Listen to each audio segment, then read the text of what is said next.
আমরা মনে করি যে প্রতি বছরে এই দিকে ডাক করার পর আমরা 1000 করে ঘর ঘর প্রতি ঘরে পাই, কিন্তু ওরা যারা যারা ঢাকায় আছে বা যারা বাহিরে বাড়ি করছে তাদের হক মারি খাচ্ছে। আবার মনে করেন যে আমরা যে প্রতিদিন আমরা যে দৈনিক যে মাছ ছাড়ছি বা মাছের যে ইয়েটা পাবো, মানে হিসাব কিতাবটা যে আমাদের লস হইলো না লাভ হইলো আমাদের যে হিসাব দেবে, ওরা নিজ কোনো হিসাব দেয় না। আবার বলে কি যদি হিসাব চাইতে যাই তখন কয় এ দেখা দেয় ওর কথা ওর কথা বলে, এরকম করে ওরা পিছু টান দেয়।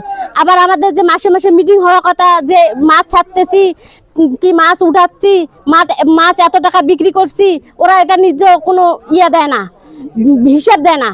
আবার মনে করে বলে কি বড় বড় নেতাদের দেখে দেয় যে ওরা আমাদের কাছে ঘুষ চাইছে, এখানে এত টাকা দিছি ওখানে এত টাকা দিছি। আমাদের মনে করে যে চেয়ারম্যান আছে তার কাছে আমরা হিসাব দিচ্ছি, কিন্তু আমরা সেখানে যাওয়ার পর আমরা 1 সপ্তাহ মনে করেন যে ওনাদের ওখানে ঘোরাঘুরি করছি।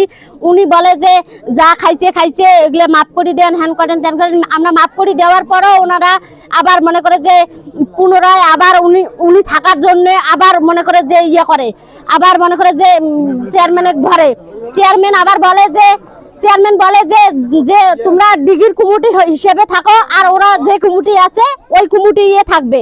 আমরা ওই কমিটি চাই না, আমরা চাই সুস্থ বিচার এবং সুস্থ সমাধান। আমাদের